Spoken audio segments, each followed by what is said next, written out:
이번 시간은 최저임금에 대해서 예전에 했지만 한 번 더 최저임금을 정하는 시즌이 왔잖아요. 최저임금 특집. 최저임금 시즌 특집. 네, 저는 이사장입니다. 승작가입니다. 취준생입니다. 제로입니다. 지나가던 시민 A님입니다. 네, 저희 최저임금 예전에 했잖아요. 그래서 빨리 갈게요. 네. 아웃사이더처럼. 네, 이제 이 시즌 특집을 한 이유는 지금이 최저임금 정하는 시즌이니까 곧 8월까지 정하나요? 8월 5일인가에 노동부 장관이 공표를 해야 돼요. 8월 5일이니까 이제 7월 이번 달 안에 이제 박터지게 이제 싸울 텐데 벌써부터 7월에 이제 뭐 이제 좀 많이 올랐으니까 내리자 라는 말도 있고 아니다 10,000원 가야 된다 라는 말도 있는데 한번 이걸 다시 한번 검토를 해 볼게요. 이제 오늘 방송의 순서는 배경 첫 번째 배경 두 번째 어떻게 해야 하나 세 번째 그럼 해서 얻는 건 뭔가 네 번째 그래서 우리가 할 건 뭔가 짧게 1시간 반. 예. 아 짧아요. 배경부터 얘기하면 일단 최저임금은 다 뭔지는 알죠? 최저로 요거는 받아라. 최저로 요만큼 받아라. 5,000원 받지 말고 지금 8,300원 350원 받아라 이거고 지금 이거를 높여라 이걸 이번 시즌에 정하는 거죠. 근데 저희 입장에선 높은 게 좋죠. 높은 게 그죠? 좋죠. 예. 근데 그러면은 이번 최근 들어서 최저임금이 왜 높아지는 거라고 생각해요? 아시는 분? 빨리 넘어갈게요. 정부가 소득주도 성장한다고 해서 높이는 거잖아요. 최저임금 10,000원 공약 막 다 공약도 했잖아요 대통령이. 공약하고 지금 문정부는 소득주도 성장을 하겠다. 그러면 이분들이 말하는 소득주도는 뭐냐? 그 사회의 대부분이 소득이 증가돼서 일어나는 경제적 효과를 말하는 건데 그럼 이걸 여기에 가져오면은 대다수가 만약에 뭐 장사하는 사람들이다. 그럼 무역을 한다. 그러면 세금 관세 낮춰주면 그 사람들 소득이 올라가잖아요. 그러면은 일하는 사람들이 많으면 그 사람들 임금을 높여주면 되고 그래서 그거의 일환으로 이제 최저임금을 높이는 거예요. 그러니까 이거는 정부가 주도적으로 계속 하는 일인데 작년에 정부가 이제 10,000원 힘들 것 같아요 이랬잖아요. 내가 얘기했잖아. 네. 힘들 것 너무 같다. 빠르다고. 너무 빠를 것 안될 같다. 거라고. 안 될 것 같다. 내가 여기서 우리 얘기하면서 방송에 네. 나갔든 안 나갔든 뭐 네. 정치나 뭐 경제나 이런 쪽으로 네. 내가 예상했던 거 다 안 된 거 하나도 없잖아. 다 됐잖아. 노스트라다무스. 그래서 하는 건데 그래서 그런지 이제 그래? 이제 뭐 낮춰. 다시 너무 높아 8,000원 너무 높아 낮춰 이런 말이 나오는 것 같아요. 그러니까 이거는 옛날에 뭐 경제 위기가 왔을 때 대규모로 공사를 해서 일자리를 제공해서 그 사람들한테 돈을 주는 거랑 비슷해요. 그 사람들 소득을 높여주는 거나 마찬가지니까. 이거 조금 다른 식으로 얘기하면은 그 사람들의 유효 수요를 창출하는 거. 그 사람들의 수요를 늘려주는 거거든요. 그러면 이제 이 최저임금을 높이는 게 소득을 늘려주는 건데 우리나라는 어떤가를 조금 더 보면 우리나라는 이거 영향을 많이 받아요. 최저임금에. 왜냐? 쉽게 생각하면 2000년도 전에 최저임금을 받는 인구수 대비 지금 현재 그때 당시보다 15배 정도 많아졌어요. 최저임금 받는 사람이요? 그러면 15배? 우리나라 인구가 물론 2000년대부터 아직 증가하고 있는 추세이긴 하지만 그 노동 인구의 유입은 자꾸 줄어들고 있잖아요. 그거를 감안했다고 하더라도 15배가 증가됐다는 거는 중산층이 떨어졌다는 거잖아요. 최저임금 받는 층으로. IMF 때문인가요? 2002년 이후로. 2002년 예. 이후로. 그러니까 IMF가 지나고 나서 막 회복세에 들어가기 시작할 때쯤부터 정권으로 말하면 노무현 때부터 세계화 분위기 같은 영향을 받아서 이제 최저임금 받는 사람이 늘어났어요. 한 지금은 약 500만 명 정도. 그러니까 그 전에는 오히려 최저임금을 못 받는 사람이 많았을 수도 있네요. 반대로 생각하면. 아니면 그때는 오히려 아니요. 최저임금 받는 사람이 적었다는 거죠. 오히려. 그 이상의 네. 월급을 받는 사람이 더 많았다는 거 아니에요? 그 받는 70년대 사람들 중에? 이후 80년대가 우리나라 가장 호황기였기 때문에 그 당시에는 임금이 미친 듯이 올라갔어요. 팍팍. 일을 하면. 그러니까 막 공장을 돌려야 되니까 이 사람이 일을 많이 해도 그러니까 일을 뭐 많이 할 수는 있지만 돈을 최저임금 받지는 않는 거죠. 자기 일하는 거에. 저는 최저임금보다 못 받는 사람들이 많은 줄 알았어요. 그렇게밖에 생각이 안 돼. 우리나라의 황금기. 그러니까 우리 IMF 전에. 우리 뭐지 한 IMF 이전을 생각하면 한 가정이 있으면 그 집에 아빠 혼자 벌어가지고 모든 사람이 먹고 살았잖아요. 근데 지금은 엄마 아빠 큰형 뭐 큰 누나 이렇게 일해서 거의 뭐 한 200만 원 언저리를 받으면서 그 돈 모아야지 먹고 살잖아요. 그러니까 그 당시는 임금이 훨씬 높았다는 거죠. 자 넘어갑니다. 네. 그래서 우리나라에 일단 그 최저임금 받는 사람이 많으니까 이 영향이 큰 거예요. 그리고 또 다른 하나는 우리나라 이 노동시장 노동의 공급과 수요에 따라 노동 가격이 있잖아요. 그걸 억지로 높이는 거란 말이에요. 어떻게 보면 사람들은 아무도 얘를 8,000원 주고 쓰고 싶지 않아. 그냥 난 5,000원 주면 고맙겠어. 라는 게 만약 시장 가격이다. 그럼 올리게 되면은 이제 쉽게 생각하면 과수원이나 농수산품이나 노동시장은 비탄력적이에요. 그러니까 공급이나 그걸 쓰는 사람이나 사장인데 뭐 오늘 돈 좀 벌었으니까 뭐 한 100명 더 고용해서 뭐 커피나 타게 시킬까? 안 돼요. 함부로 안 돼요. 반대로 사람 많이 나와서 빨리 노동력으로 안 돼요. 그러니까 탄력적이지가 않아요. 그러면 이렇게 탄력적이지 않은 시장에 최저임금으로 가격을 높여버리면 부담이 되죠. 예, 부담이 되죠. 그죠. 그러면 상품가가 올라가죠. 그럼 해고하기- 쉽게 생각하면 고용이 좀 줄어요. 생각해봐요. 오늘 돈을 더 줘야 돼요. 그러면 고용이 조금 줄어요. 그럼 반대로 모든 사람들이 받는 임금은 늘죠. 늘죠. 그러면 고용이 줄어서 잃는 임금보다 고용이 그러니까 더 받아서 받는 임금이 많아요. 그러니까 마이너스 20 플러스 100 해서 플러스 80인 거예요. 그러니까 사회 전체적으로는 플러스인데 일부 마이너스가 있는 거예요. 이 부분이 사람들이 미친 짓이다. 이거 문제점 많다. 막 실업자 늘어난다. 막 뭐 경비원 다 잘린다. 이게 딱 그거예요. 딱 그 조금 인원수가 주는 거. 이해했죠? 뭐 그래프 그릴 필요 없어요. 비탄력적인 노동시장이에요. 그래서 이걸 하는 게 우리나라한테 그럼 맞냐? 그러니까 우리나라가 그러면은 효과가 크잖아요. 비탄력적인 노동시장이면. 근데 반대로 탄력적인 노동시장도 있어요. 그런 나라도 있지만 우리나라는 아니에요.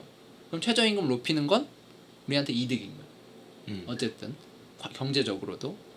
그러면 지금 최저임금을 지금 말하는 게 낮추자고 하잖아요. 그럼 반대로 어떻게 되겠어요? 그러면 고용은 좀 느는데 고용은 좀 늘죠, 그렇죠? 전체적인 이득이 줄겠죠. 임금이 줄죠. 그러면 이 말은 만약에 이번에 낮춘다, 그럼 정부가 손 놨다. 소득주도 성장 안 하겠다. 아니 그러니까 포기. 임금을 낮췄는데 사람이 더 고용을 안 할 수도 있는 거잖아요. 근데 또 그건 이제 현실적인 문제인데 그 노동 수요 공급 곡선에 따르면 고용은 약간 늘어나요. 왜냐면 내가 이 사람을 쓰고 싶은데 최저임금 주고 못 써. 근데 최저임금 낮아졌어. 그럼 한 명 정도 더 쓸 수 있겠다라는 부분도 생기거든요. 고용자 입장에서. 난 너무 안 내가 좋게 생각하는 게 고용자면은 난 더 안 뽑아요. 난 그건- 저번 지금 저거는- 5명이서 할 수 있는 일인데 저거는 왜한명 교과서에 뽑아? 있는 얘기고. 아니 교과서에 있는 얘기인데 너무 무시할 건 안 되는 게 뭐냐면 그런 사람도 있고 아닌 사람도 있는 거예요. 안 뽑은 사람도 그러니까 있지만 이번에 네. 올라가서 못 뽑았는데 내려가서 뽑는 사람도 있을 그러니까 거고. 예를 들어서 제 말은 올라갔을 땐 이 매장을 운영하는데 5명으로 운영을 해야 돼요. 맞죠? 근데 내려갔기 때문에 한 명을 더 고용할 수 있는 여유분이 생겼어요. 그럼 고용한다는 거예요. 안 할 것 같아요. 근데 5명이서 할 수 있는 일을 왜 한 명 더 뽑아? 본인이 꿀꺽할 아니, 수도 있죠. 제 말은 이거를 저희는 저희 시각으로 보잖아요. 대규모 시장으로 보자 이거예요. 그래서 우리나라 전체 나는 6,000명의 고용 인원을 가지고 있는 사람이에요. 이거에 따라서 엄청나게 큰 가격 변화가 일어난단 말이에요. 그러면 단순하게 한 명을 늘린다는 게 아니라 자기네 효율을 따져봤을 때 그 감소된 증만큼 그 고용을 늘리진 않아요. 하지만 고용이 늘어나요. 수치상으로. 그게 늘어나긴 하겠지만 아주 미비해요. 그쵸. 네, 하지만 늘어나요, 약간. 그러니까 반대로, 실제로는 그 돈으로 아낀 네. 돈으로 그러니까 네. 여분이 생긴 돈으로 기계를 살지 뭘 살지 모르지만 네. 일단 전체적으로 봤을 땐 좀 늘어난다는 거죠. 고용이 약간 늘어나요. 고용. 근데 이 고용이 대부분은 질 낮은 고용 일자리가 늘어나는 거예요. 왜냐면 최저임금이 낮아진 상태에서 뽑는 거니까. 그러니까 근데 그 사람들이 왜 굳이 왜 뽑아? 돈을 왜 써? 그 사람들이 써서 돈을 벌기 때문에 뽑는 거예요. 그건 시장 상황이지. 그러니까 이 그래프를 믿지 못하겠다. 뭐 나는 아니다. 그건 개인적인 시각이고 이건 전체 시장의 수요 공급에 따라서 움직이는 거기 때문에 이건 틀릴 수 없어요. 그러면 이거는 최저임금의 변동은 네.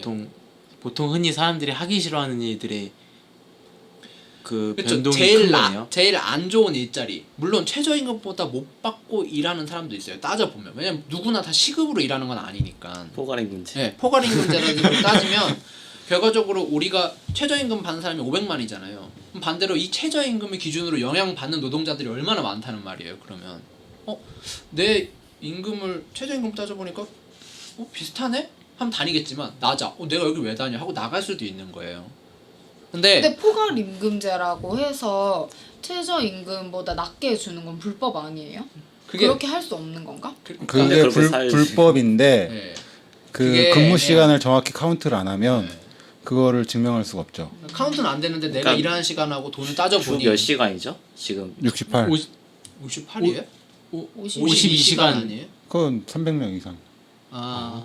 그거 점차 줄어요. 이렇게 100, 200명 그럼 만약에 위아래. 68시간이다 하면은 68시간을 풀로 일했을 때 받는 돈이 포괄임금제에 되는 거지. 그리고 그것보다 더 일하는 걸 카운트를 안 하면 최저임금보다 점점 깎이는 거죠. 그러니까 그렇게 일을 해봤을 때 지금 제가 그래프를 그릴 수 없어서 이해는 했죠. 그래프가 이렇게 돼 있잖아요. 그러니까 이렇게 돼 있으면 탄력적인 거고 옆으로 기니까 이렇게 탄력적인 거고 이렇게 서 있단 말이에요. 되게 비탄력적인 거니까 이렇게 한번 해보세요. 이렇게 한번 해주세요. 그러면 이게 가격인데 가격을 최저임금을 높여버리면 지금 이만한 네모가 이렇게 길쭉해지죠. 그럼 여기는 임금이 늘어난 거고 이만큼 임금이 줄어든 거예요.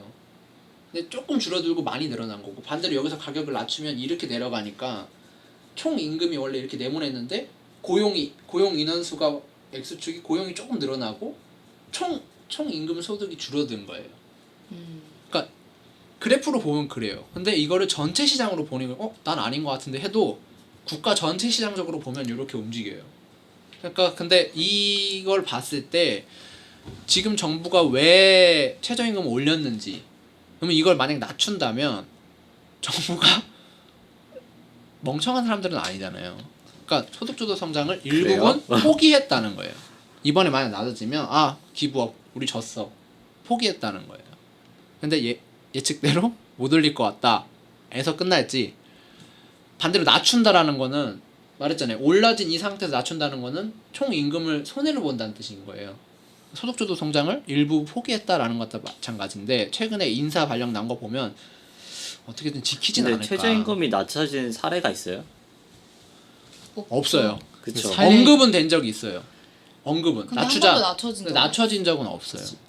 과연 가능할까? 낮춘다는 것 사람이 자체가. 화질을 낮추는 거 못하지. 그죠. 낮추는 건 절대 눈이 가능하지 높아지면 않아요. 다시 돌아가기 그럼 힘들잖아요. 부동산도 좀 낮추지. 최저임금 낮출 거면 그래서 일단은 최저임금은 지금 높아지고 낮아진다는 거에서 저희가 결과적으로 한번 이해를 한 거고 자 그럼 이제 이 배경 이해에서 반대하는 사람들 막 이제 도저히 너무 높다 너무 피해가 심각하다라는 사람들 얘기를 듣기로는 네. 플러스가 더 많은데 그죠 네. 이제 앞에까지 한 당연히 듣기로 손해가 있긴 있죠. 하지만 그 최대 다수의 행복은 총 임금은 늘어나요. 자 그러면 이거 구더기 무섭다. 장 못 담그겠다. 이 구더기 얘기를 한번 해보자는 거예요. 반대하는 사람들 입장도 들어보면 쉽게 얘기하면 실업자가 늘어난다. 그러니까 조금 실업이 생겨요. 왜냐면 당연히 임금이 올라가니까. 근데 그럼 이 실업자들이 누구냐? 일단 최저임금 받는 사람들. 삼성 다니는 사람들은 절대 다 잘릴 일은 없고. 그래서 제일 낮은 임금을 받는 사람들이에요. 그래서 이거에 대해서는 당연히 지원이 필요하고 또 반대로 생각하면 낮은 임금을 받는 산업을 계속 영위하는 것도 좋지는 않아요. 그리고 그 사람들 되게 적은 돈을 주고 일을 쓸 수밖에 없다는 거잖아요. 막 그 사람들 노예처럼 부려가면서 나는 떵떵거리고 사는 사람도 있겠지만 염전 노예처럼 그게 아닌 이상은 되게 현대사회에 맞지 않는 산업이라는 거예요. 그럼 이거는 실업자가 일부 증가해서 구조조정이 일어나는 것도 나쁘진 않아요. 물론 도와는 줘야 되겠지만 세 가지 반대 이유가 있는데 이게 첫 번째, 두 번째는요. 사회적 약자가 증가한다. 사회적 약자들이 피해를 본다. 그러니까 제일 임금을 낮게 받는 사람들은 실업이 일어나고 반대로 그 아파트 제가 다른 게 생각 안 나서 아파트 관리하시는 분들의 이제 그런 영향이 가는데 최대 다수 최대 행복으로 만약에 네. 넣으면 네. 그 최저임금 받는 인원이 애들 100명인데 거기서 네. 실업이 2명이 돼도 네. 그러니까 아니야 20명의 애들을 네. 실업을 했어요. 네. 대신 80명의 임금이 올라가니까 네. 좋은 쪽 사회 아니에요? 경제적으로는 큰 이득이 큰 생기죠. 틀은. 그러면 그거를 만약에 이 사람들한테 지원을 해줘야 된다는 거예요. 그래서 정부가 뭐 복지하겠다, 뭐 어떤 사람 지원해주겠다 이런 제도들이 나오는 거예요. 그러니까 이런 분들은 어쩔 수 없이 사회적인 복지나 지원이 필요로 해요. 근데 뭐 복지를 늘려라라고 말을 못 하잖아요. 비판하는 사람들이 우리 복지 늘릴 거야. 근데 그러면 그게 과연 효용성이 있냐 뭐 이런 말을 하겠죠. 어쨌든 이게 두 번째 반대하는 이유고, 세 번째는 자영업 하는 사람들이 불리하다. 근데 이거는 우리나라의 구조상 자영업이 자영업이에요. 지금 대기업이랑 거의 대결을 해야 되는 구조잖아요. 자영업은 뭐 10m 떨어져 치킨집 있고 우치킨집, 좌치킨집 이렇게 있는 상태에서 내가 치킨집을 내는 거니까 이 사람들은 산업 자체가 너무 불리한 산업이고 인건비의 차이로 수입이 막 갈려요. 그래서 이것도 정부가 근데 지원을 하잖아요. 뭐 인건비에서 뭐 신청하면 뭐 세금 환급해주고 이런 거 한다. 근데 이것도 또 정말 정부가 제대로 하고 있냐라는 의문을 할 수 있지만 이 세 가지 반대 이유를 드는 거예요. 근데 그래도 저희가 아까 경제적인 얘기를 든 것처럼 총 임금은 증가하기 때문에 정부가 소득주도 성장을 할 거라면 해야 돼요. 과연 지금 올해는 할지 안 할지 모르겠는데 이 세 가지 이유를 봤을 때 어느 정도 이해는 하죠. 그런 거에 대해서 이 세 가지 단점을 들어도 의견은 어때요? 올려야 된다고 생각해요, 최저임금? 올리긴 올려야 되는데 저도- 네. 올린 뒤에 부작용이 크긴 큰데 자, 그러면 여기서 좀 더 제가 더 배경을 얘기하면 제가 지금 얘기한 거는 정부가 정치적인 목적으로 경제적인 배경을 얘기한 거예요. 경제적으로는 당연히 올리는 게 맞잖아요. 그러면 여기서 다시 정치적이나 도덕적으로 얘기를 넘어오면 최저임금 10,000원까지 올리자라고 하는 이유는 뭐 같아요? 아까 소득주도 성장이라면서요. 그러니까 하는데 왜 10,000원까지 올리라고 하냐? 왜 10,000원? 그러니까 올리는 건 좋은 건데 왜 10,000원까지냐? 그 정도는 돼야 10,000원이 딱 떨어져서 아 계산하기 편해서 12시간 막 이런 거 계산하는데 막 8천 얼마면 자 해볼게요. 시급이 10,000원으로 주 40시간 일하면 주에 얼마예요? 아, 주 40시간이라면요? 40만 원. 48만 원, 주 40시간이 48만 원. 주유수당. 주유수당 아 네. 그러면 네. 그렇게 해서 4주를 일하면 왜 어려운 192만 네, 그 정도 나와요. 원. 그게 내가 최저임금으로 일하더라도 그 정도는 있어야 산다. 그죠? 사실 라기 때문에 10,000원으로 한 거예요. 근데 저도 최저임금이 올리는 걸 동의하는데 최저임금이 올리면 또 생활비가 또 생활 물가가 또 같이 올라가는 경우가 그거 그게 네. 그 뭐지, 문재인 정부 들어와서 최저임금 막 많이 올렸잖아요. 많이 올리면서 그 부작용 얘기할 때 하는 사람들이 물가가 올라간다였어요. 생각보다 얼마 안 올라간 이게 왜냐 그거에 아니, 비하면 대기업에서 파는 게 올라가. 근데 우리나라 그 2018년 문재인이 언제 대통령 됐죠? 2년 전. 이건 그때부터 네. 지금까지 우리나라는 디플레이션 걱정하고 있어요. 물가 상승 압박이 없어서 침체될 것 같아요. 네, 어쨌든 그래서 도덕적인 이유에 어떻게 보면 아니 사람이 최소한 이 정도는 최저 임금을 일했을 때 이 정도는 받아야 살지 않냐라는 거예요. 근데 우리 다들 알지만 1인 생활비가 이것보다 이하로 잡혀 있어요. 우리는 뭐 어떤 복지나 이런 기준을 받았을 때 어쨌든 도덕적인 이유로 10,000원을 하자는 거고, 그리고 또 생활비 얘기했잖아요. 물가. 이건 생활비잖아요. 생활비는 물가잖아요. 우리나라 물가 이미 좀 비싸요. 아시다시피 해외 나가서 마트 가면 뭐야 왜 이렇게 싸? 스타벅스만 가도 네. 있어요. 그러니까 장 봐보면 알아요. 해외 나가서 근데 스타벅스보다 다른 커피집이 더 비싸요. 요새 옛날부터 계속 스타벅스 그러는데 스타벅스 그렇게 안 근데 비싸요. 우리나라 다른 그러면 제어주보다. 우리나라 물가를 따져보면서 식료품 가격이 있을 거고 일반적으로 공산품 가격이 있을 거고 공산 필수품 가격이 있고 사치품 가격이 있을 거예요. 이건 다 나라마다 조금씩 달라요. 우리나라는 기본적으로 생활비 뭐 세탁기 없으면 살 수 있냐 뭐 이런 거 아니잖아요. 근데 이런 거 저런 거 따져봤을 때 우리나라는 일단 농수산품이 비싸요. 그죠? 그러니까 네. 싼 거 있어요. 물. 왜 금수강산이라서 근데 물은 좀 싸요. 근데 물도 외국이 훨씬 유럽 쪽이 훨씬 더 물. 싼 것 같아요. 인천에서 빨간물 나오고 물이 방사물 그러니까 나오고 많이 망가졌는데 물이 이제 생수 말고 수돗물 같은 경우에는 우리나라가 이제 서해보다 훨씬 싼 건 맞고, 왜 싸냐면 그 공급 원가보다 싸게 줘서 그래요. 공급 원가보다 우리가 내는 돈이 싸고 그러다 보니까 그 수도관 있잖아요. 인천 서구에서 빨간물 나오고 그거를 상수도관 노후 때문에 그렇다고 하는데 그 수명이 한 2, 30년 돼요. 그럼 2, 30년이면 이미 수명이 지났어요. 이미 바꿔줘야 돼. 바꿔줘야 되는데 공급 원가보다 싼 돈을 받으니까 그걸 바꿀 돈이 없는 거예요.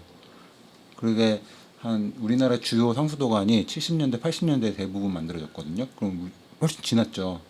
근데 돈이 없고 그리고 안 보이면 예산 받기가 힘들죠. 자, 이것도 그럼 가지고 와서 얘기를 해볼게요. 농수산품은 왜 비싼 것 같아요, 우리나라? 일단 땅이 작고 농수산물이 다른 데는 더 비옥한 데서 자라고 그리고 비슷해요. 그리고 농수산물 자급률이 너무 떨어져요. 뭐 유럽만 하더라도 따닥따닥 붙어 있으니까. 근데 교통도 근데 좋고 웃긴 거는 산업화 시대에는 노동력을 싸게 가져가는 게 이익이기 때문에 생활비를 낮춰요. 그 중에서 먹는 비용을 낮춰요. 왜냐면 그게 기본적인. 근데 우리나라는 왜 안 낮출까요?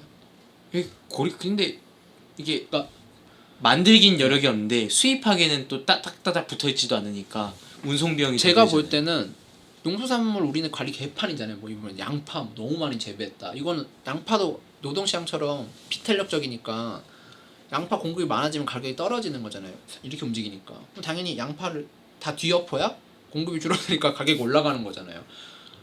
뭐 그런 나쁜 짓을 하고 있는데 왜냐면 우리나라는 그거를 관리를 안 하는 거예요. 상수도 관리가 안 되는 것처럼. 왜? 그게 우리나라 산업구조상 제가 볼 땐 기업에 별로 도움이 안 돼요. 근데 왜 생활비 낮추는 게 기업에 도움이 되는데 왜 아니냐? 반대로 생각해봐요. 우리 교통비 싸요, 우리나라. 그쵸 교통비 그죠. 싸고 네. 그리고 뭐 기타 다른 부분. 그러니까 예를 들어서 기업은 어쨌든 싼 인건비를 쓰는 거예요. 전체적으로 봤을 때 제도적으로 강제로 가격을 낮출 수 있는 건 낮춰놓고 굳이 이런 관리가 필요한 부분은 손을 안 대는 거예요. 어쨌든 그렇게 해도 전체적으로 인건비 좀 낮으니까 라고 생각해요. 되게 비효율적인 사회인 거예요. 이 최저임금 문제나 최저임금을 왜 10,000원을 받아야 되는지 생활비, 사회구조, 지금 정부가 하려는 경제성장 방법을 따져봤을 때 저는 되게 비효율적인 사회 같아요. 그래서 마지막으로는 그러면 반대하는 사람들의 결론은 최저임금을 낮추고 그 낮은 최저임금만으로 살아라 이거잖아요. 10,000원 올리고자 하는 사람들은 최소 이 정도는 있어야 산다고. 반대하는 사람들은 야 그 정도 없어도 돼. 더 가난하게 살아 이거잖아요. 경제적으로는 그 말이 틀렸지만 이 사람들은 정치적 도덕적으로 가난하게 살아. 돈 부족해? 그럼 야근하고 주말까지 일해. 이 말인 거예요. 너무 재수가 없는데 야간수당을 제대로 주면 여기까지가 그것도 별로 안 주죠. 인건비를 낮추고 싶으니까. 여기까지가 배경이에요. 왜 지금 이런 문제가 나오고 왜 이게 핫 이슈가 되고 이걸 최저임금 받는 사람이 많고 정부가 이걸 추진하고 있고 우리나라 현실이 이런 현실이다. 자 그러면 특집이잖아요. 그냥 최저임금 이렇다 끝내는 게 아니라 특집이 네, 있어요? 스텝 2예요. 스텝 2. 이제 어떻게 할까? 이제 세계 정치적, 경제적, 도덕적으로 한번 살펴봤으니까 스텝 2는 이 시간 그 짧은 시간에 다 했단 말이에요. 그러니까 짧아요. 짧아요. 그러면 아까 말한 그 세 가지 단점들을 해결하면 되잖아요. 아까 이거 뭐 실업자들이 생기고 뭐 그걸 다시 한번 짚어보면 첫 번째 실업자가 생긴다. 관리를 하면 돼요. 다른 일자리를 제공해 주거나 재교육을 해주거나 실업수당을 주거나 해야 되는데 잘 안 되죠. 저희 나라 실업수당 제대로 그런 사람들 실업수당 제대로 못 받잖아요. 일단 돈 주기를 싫어하죠. 왜냐면 그 사람들이 실업보험을 든 게 아닐 수도 있고 아닌 게 대부분일 거고 재교육이 되는 사람들이 아니잖아요. 그런 사람들이. 그러면 그 사람들을 비난하는 거 맞아요.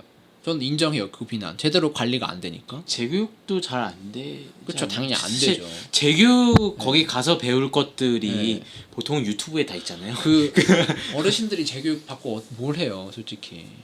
재교육 가면 뭐 그분들이 뭐 포토샵을 하실 거예요, 뭐 아니잖아요. 왜 그것도. 어르신들 무시하고 그래? 무시하는 게 아니라 힘들어. 포토샵 몸 가누기 배운다고 힘드네. 해서 이미 포화 상태라 포토샵도 네. 그러니까 이것도 저는 되게 비효율적으로 관리가 되고 이런 비난이 그걸 하지 말아야 된다는 이유는 아닌데 관리라도 제대로 해. 이건 평가는 제대로 해야 될 거 아니에요. 얼마나 문재인 정부가 문제가 지금 있는데. 그러니까 두 번째 반론에서는 그럼 사회적 약자들이 생기는 거 어떻게 할 거냐. 복지 지원이 제대로 되냐. 이거는 우리가 볼 때 어쨌든 노력하잖아요. 정부가. 복지 제도만 60 몇 개래요. 400개. 400개요? 복지, 많은데 복지 제도가 400개인데 네. 이건 우리나라 문제만 뿐만 아니라 딴 나라도 문제인데 뭐가 필요하다. 그러니까 예를 들어 아동 수당이 필요하다라고 하면 또 만드는 거야. 이전에 있던 건 안 만지고. 그러니까 이것들이 막 꼬여요. 그리고 꼬여서 또 중복 수령은 안 돼. 필요한 사람한테 또 안 가게 되고 네. 복지 재원은 계속 늘어나고 제도는 굉장히 많은데 그리고 그걸 악용하면은 제한이 네. 또 생기고 어려운 그게 이제 사람들은 계속 영화가 어렵고 나다니. 그리고 그렇게 개판인데 또 막상 힘들게 받았는데 20만 원. 도움이 별로 안 돼. 물론 20만 원 작은 돈 아니지만 우리 세금이지만 어쨌든 복지를 노력하고는 있다. 하지만 이것도 평가해 봐야 된다. 세 번째 비판. 자영업자들이랑 어떤 구조적인 문제가 있다. 이거는 우리나라가 지금 양극화로 가고 있기 때문에 계속 있었던 문제예요. 이것 때문에 있는 문제가 더 커졌다고 볼 수 없고 그 예전에 우리나라의 1년 소득 중에 가계가 가져가는 비율이 70%대였어요. 근데 지금은 가계가 가져가는 비중이 한 10% 정도가 줄어서 60%대예요. 그럼 나머지 준 부분이 정확히 기업 이익분으로 가져갔어요. 바뀌었어요. 그러니까 가계가 얻는 소득들이 줄어드는 거예요. 가계는 생산 요소 수단인 노동력, 자본, 토지, 그러니까 집이죠. 이걸 가지고 어떤 소득을 창출해내야 되는데 그게 시대가 변하면서 적어지고 양극화가 심해지는 거니까 이건 어떻게 보면 사회 전체적인 문제를 바꿔야 되는 거예요. 그래서 이 문제 세 개를 해결해야 되는데 지금 보면 해결이 안 되고 있다. 우리가 봐도 안 되고 있다. 그러면 제가 경제적인 걸 중심으로 얘기하고 있으니까 그러면 문재인 정부가 소득주도 성장을 하겠다는데 그래서 소득을 늘려서 결국 유효 수요를 창출하겠다는 건데 안 되죠. 안 되고 있죠. 그래서 작년에 그런 거죠. 힘듭니다 여러분. 이렇게 한 거예요. 안 되니까. 근데 뭐 대통령만 탓할 게 아니라 이건 우리나라 구조상 안 되고 있는데 그 복잡한 복지 구조도 사실상 해외에 비해서 복지 양 자체가 너무 적잖아요. 그러면 이 세 개가 하나하나 해결이 안 되면 저는 이거 한 방에 해결해야 된다. 여기서부터 산으로 가요. 잘 따라와야 돼요. 그럴 것 같았어. 한 방에 해결해야 된다. 기존에 기본소득 나오는 기존의 걸 네, 없고 이거를 기존의 걸 보면은 이런 문제를 해결하는 크게 세 가지 방법이에요. 왜냐면 부자가 기부하거나 지금 어떤 문제죠? 지금 상황. 이 여러 가지 그 문제를 해결하는 방법. 소득 올리고 최저임금 올리지 마라.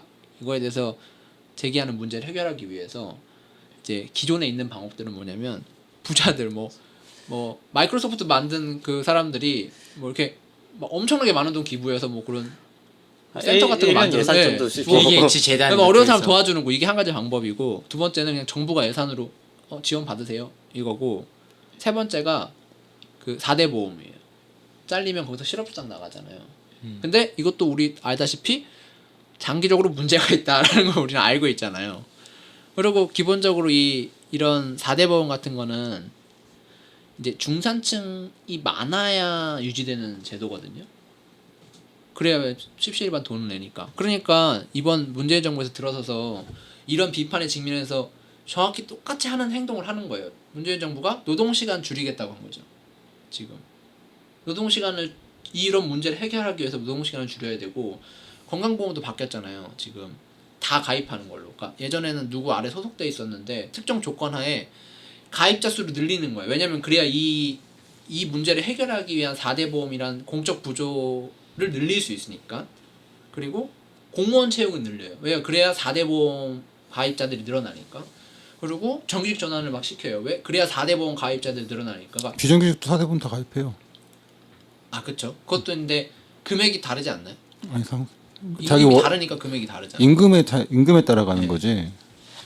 그래서 문재인 정부가 하는 여러 가지 대안들은 뭐냐면 결국 중산층을 부양하기 위한 제도예요. 소득을 늘리는 것도. 왜냐면 그래야 사회적인 공적 구조도 잘 돌아갈 수 있기 때문에 이런 것들을 하는데 잘 안 되죠.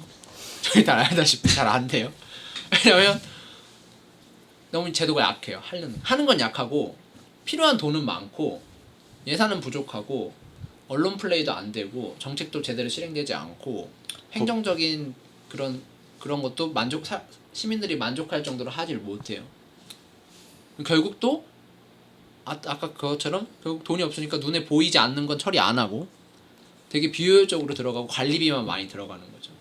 또 기본적으로 중산층을 위한 4대 보험 같은 경우에는 그 4대 보험 관리하는 것도 너무 힘들어요. 이렇게 사회가 양극화되고 분화되어 있는 상태에서는. 그래서 이걸 한 번에 해결하려면 앞으로는 이제 뭐 시대 변화가 있어서 실업자들이 늘어나는 시대로 갈 수밖에 없잖아요. 그럼 반대로 지금 문재인 정부가 하고 있는 그 중산층을 늘려서 4대 보험 가입자를 늘려서 공적 구조를 든든히 하는 방법이 오히려 부작용으로 작용할 수 있다. 오히려 그런 사람들이 다시 실업자로 전환되거나 그런 사람들이 실업자로 떨어지지 않게 방어하는 데 더 돈이 많이 들거나 하는 방법이 될 수 있거든요.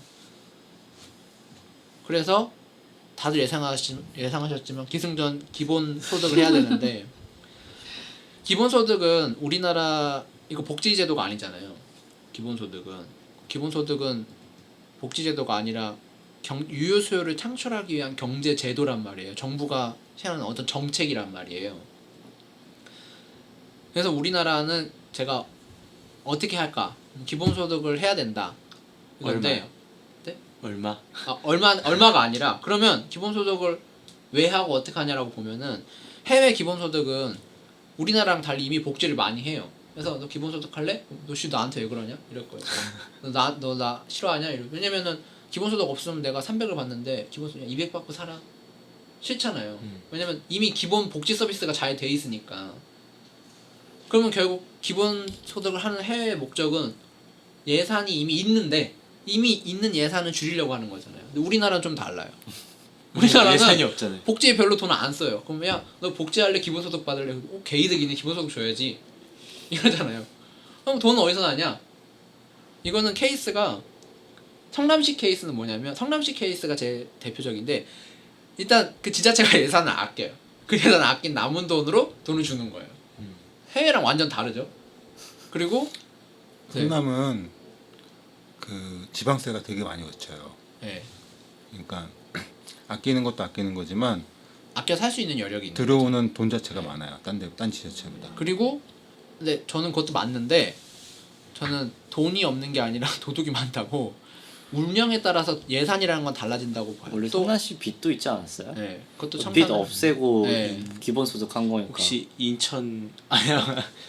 아니 그게 성남이 그렇게 빚을 없앨 수 있었던 이유가 땅값이 갑자기 폭등해서 그래요. 네, 맞아요. 땅값이 폭등하면 지방세 수입이 엄청 올라가요. 그러니까 지자체가 얻을 수 있는 수입 자체가 되게 적어요. 근데 뭐 그 땅을 판매한다든지 뭐 어떤 공기업 기업 같은 걸 유치한다든지 뭐 사기업을 유치하다든지 이런 걸로 추가 수입이 마련이 되면 그 추가 수입이 어떤 공적인 역할에서 진행이 됐다. 그럼 그걸로 돈을 줘요. 그러니까 있는 돈을 좀 예산을 줄이겠다는 목적이 아니라 없는 돈을 만들어서 주는 거예요. 반대로 이렇게 따지면 해외는 기본소득을 할 수 있는 니즈가 적죠. 거부감이 크죠. 왜냐면 내가 받는 돈이 줄어드니까. 반대로 우리나라는 아예 주면 땡큐지.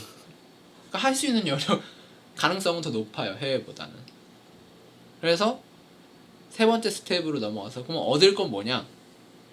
그러면 이렇게 바뀌면은 앞에 말한 되게 비효율적인 것들이 대부분 개선이 돼요. 다 아까 설명하고 저희가 얘기한 얼마 것처럼. 받는지에 따라서 다르겠죠. 근데 그건 제가 함부로 얘기할 수 없는 거니까. 그러니까 아니, 왜냐면 내가 네. 다니다가 실업을 했어. 네. 어쨌든 그 1, 2번 문제가 네. 3개 중에 1, 2번 문제는 네. 그 고용 그러니까 네. 실업이 된 네. 사람에 대한 복지인 거잖아요. 그랬을 때 지금 최저 생계비가 최저 시급이다라고 지금 가정하고 있는 거 아니에요? 최저 생계비가 최저 시급이다. 네, 이거 아니요, 정도는 그거 아니에요. 받아야 그러니까 그 10,000원을 받겠다는 건 이게 최저 생계비가 아니라 아, 인간다운 인간다운 생활? 삶을 살기 위해서 영화도 좀 보고 뭐 공연도 보고 최저임금 받아서? 네? 최저임금 받아서 그게 된다고? 할 수 있죠. 그러니까 돈을 안 지- 모으면 최저한의 어. 인간다운 삶을 말하는 돈을 안 거예요. 모으면 돼요. 물론 사람들이 집에서 잠만 자. 그러니까 솔직히 넷플릭스 말해서 계산하고 맨날 뭐 라면만 먹든지 가끔 한 끼는 하루에 한 끼 먹고 하루에 한 끼 라면 먹고 뭐 이렇게 살 수도 있겠죠. 그런 사람도 있겠죠. 근데 그렇게 따지지 말고 우리나라에서 뭐 돈을 많이 벌면 더 많은 문화생활을 하겠지만 난 페라리 아니면 안 타. 뭐 이럴 수 있죠. 근데 이거는 사용자 단체에서 최소한의 인간적인 삶을 살기 위한 돈이 시급 10,000원이다라고 정한 것. 근데 만약에 200만 원 번다고 치면은 어느 정도 살 수 있잖아요, 사실.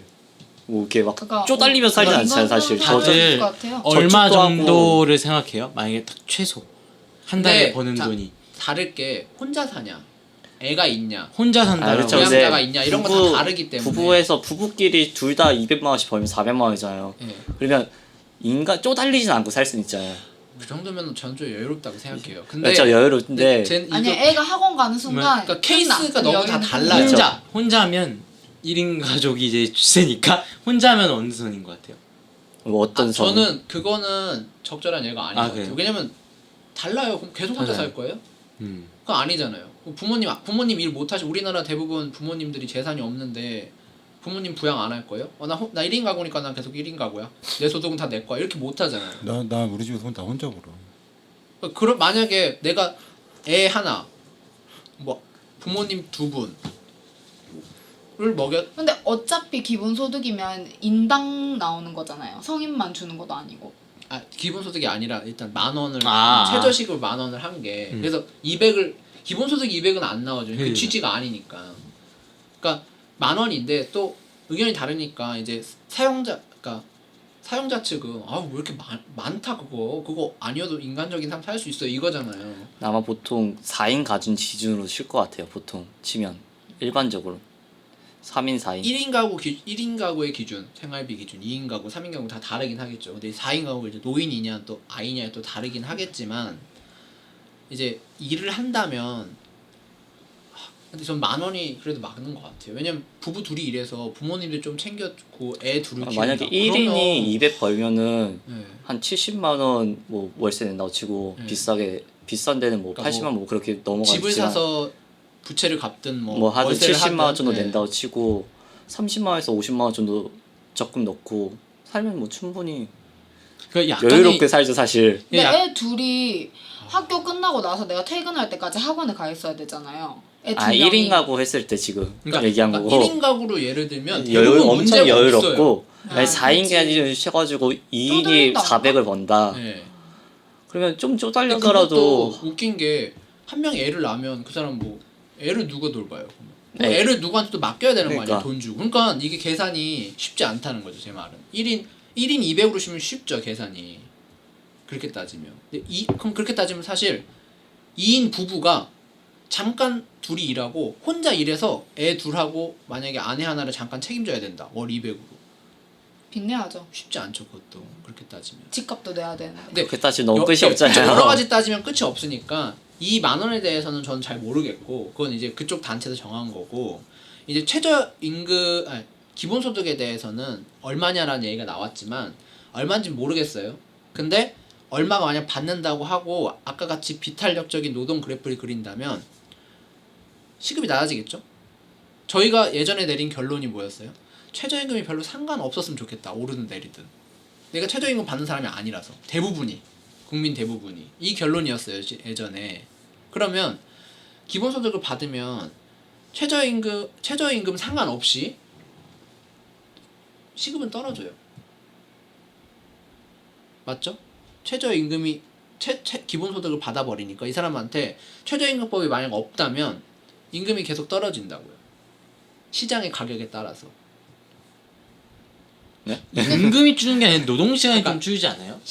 그러니까 노동 시간도 줄고, 그러니까 뭐냐면 내가 노동 시장이 비탄력적인 게 개선이 된다는 거예요. 그러니까 시급은 낮아지는데 왜냐면 이 시급을 주는 사용자 측이 세금을 낼 거 아니에요. 기본소득을 지급하려면. 그러니까 복지나 기본소득이 확대된다는 건 결국 세금을 많이 낸다는 거예요. 그냥 세금을 내서 네. 줄어든다는 거예요? 네. 아니면 그러니까 무슨 말이냐면 100만 원 만약 본인이 50을 받아요. 내가 50을 받아요. 그럼 노동 시간을 줄이거나 시급이 좀 적더라도 좀 적게 일하고 시급을 좀 적게 받아도 생활이 되잖아요.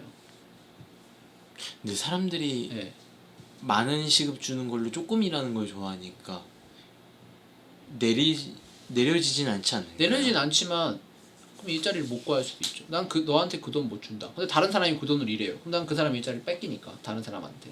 그러니까 또 다른 시장 균형이 생기는데 그 시장 균형이 임금이 시급이 낮아질 수밖에 없다고요. 다만 기본소득을 받기 때문에 무한정 떨어질 수 없어요.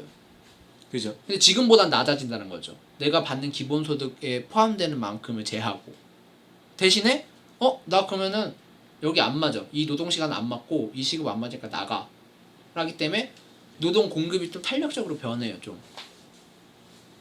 그렇기 때문에 무한정 떨어질 수가 없어요. 그래서 최저임금이 상관없어져요. 최저임금은 너무 낮으니까 높여 라고 하는데 너무 높여 그러면 나는 200 정도가 만약 필요하다고 봐요. 그러면은 기본소득이 50을 받으면 150만큼 벌 정도로 일할 거 아니에요. 그러면 단순히 계산해서 4주 일할 거 3주 일한단 말이에요. 그럼 반대로 4주 일해서 번 돈은 어떻게 될까요? 내가 추가로 쓰겠죠. 그러니까 노동시장이 난 돈 벌고 싶은 사람 더 일하고 난 돈이 아니라 난 뭐 애를 좀 봐야 돼. 하루에 난 3시간만 일할 거야. 그럼 3시간 일하니까 노동 공급이 되게 탄력적으로 바뀌죠. 하지만 수요는 탄력적이지 않잖아요. 가격이 저거는 근데 예. 그냥 사람들이 생각해서 하는 얘기고 지금 핀란드에서 기본소득 시험하는 게 저거 확인하려고 시험하는 걸로 알고 있는데. 그 실험하는 건데 핀란드도 아까 말한 것처럼 다르잖아요. 걔네들은 원래 200을 받는데 너 기본소득 150 받아. 근데 이게 아니 지금 핀란드에서 기본소득 실험하잖아요. 2년 정도 했고 앞으로 또 계속 2년 정도 더 한다 그러는데 그거 같은 경우에는 그 결과 나왔잖아요. 아니 그러니까 중간 결과. 결과가 나온 거지. 중간에 한 거지. 유의미한 결과 나왔다는 걸로 알고 있는데. 그러니까 그걸로 부족해서 네. 앞으로 더 해야 된다라는 걸로 알고 있는데. 부족하고 효과도 미미하지만 긍정적인 결과가 나왔다고 기사를 봤는데. 그러니까 미미하지 그거 더 알아봐야 돼서 앞으로 몇 년 더 한다라고 했던 거고. 그러니까 핀란드는 그 기본소득 실험을 할 대상자를 뽑을 때 실업급여를 받고 있는 사람들을 뽑았어요. 실업급여를 받고 있는 사람들을 뽑아서 거기가 실업급여가 한 7, 80만 원, 우리는 한국 돈으로 쳤을 때 한 7, 80만 원 정도를 받는데 기본소득을 7, 80만 원을 준 거예요. 그래서 기본소득 좀 적게 줬다고 하지 않았어요? 그게 적은 거지 핀란드 기준으로 7, 80만 원 엄청 적은 거지. 그러니까 적은데 실업수당보다 좀 적게. 그러니까 비슷해요. 거의 비슷하게 준 건데 기본소득 주는 사람 2,000명 그리고 그 뭐라 그러지? 상대 그 실험군이 있어야 되잖아요. 그래서 실업급여 받는 사람 2,000명을 추적 조사를 하는 건데 실업급여랑 기본소득이 다른 게 실업급여는 조건이 맞아야 되죠. 그리고 취직을 하면 실업급여를 못 받잖아요. 근데 기본소득을 받는 사람들은 조건 없이 취직을 해도 계속 주는 거예요. 그래서 지금 이 사장이 얘기한 거를 확실하게 알아보기 위해서 핀란드에서 그게 실험하고 있는 거죠. 제가 얘기한 거는 그거랑 다르게 시장에 이 사람들이 임금 가격을 말하니까 노동 공급이 탄력적으로 변한다는 거고요. 그거는 노동 공급에 대한 조사가 제가 알기로는 아니고 근로 의욕이 떨어질 거다. 라는 걸까? 조사가 취업을 했나 안 했나, 성공했나 안 했나, 그리고 취업 의지가 늘어났나, 근로 의욕이 늘어났나 안 늘어났나 이걸 조사한 걸로 알고 있어요.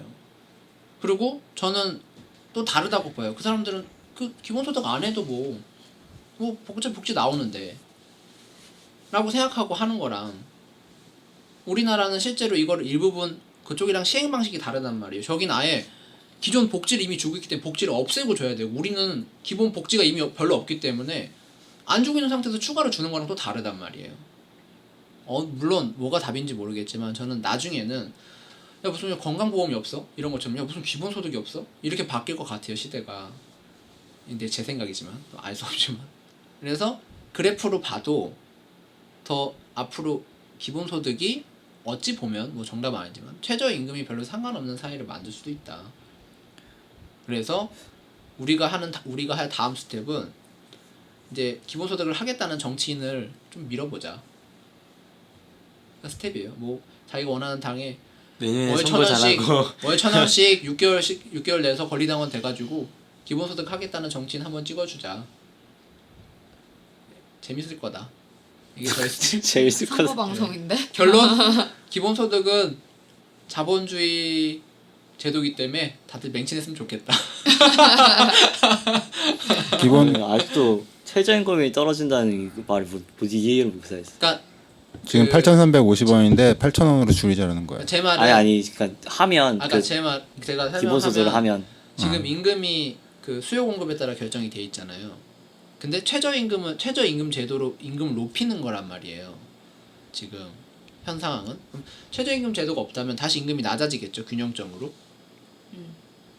이미 그냥 받고 있는 거를 사람들이 포기하기 싫어하잖아요.